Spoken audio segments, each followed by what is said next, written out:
સુખી જીવન માટે શાંતિ જરૂરી છે અને શાંતિ હોય તો આનંદ આપોઆપ દોડતો આવે છે. દુઃખી કોણ થાય છે? કુગ્રામ વાસ, જે કોઈ નકામું ગામ હોય એમાં વસવાટ કરતા હોય. કુજનસ્ય સેવા, દુર્જન માણસની ચાકરી કરતા હોય. કુગ્રામ વાસ કુજનસ્ય સેવા કુભોજનમ, વિપરીત ભોજન લેતા હોય.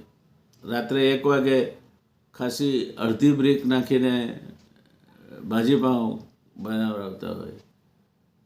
કુગ્રામ વાસ કુજનસ્ય સેવા કુભોજનમ ક્રોધમતી સવાર્ય, જેના ઘરમાં પત્ની એ હંમેશા ક્રોધમાં રહેતી હોય.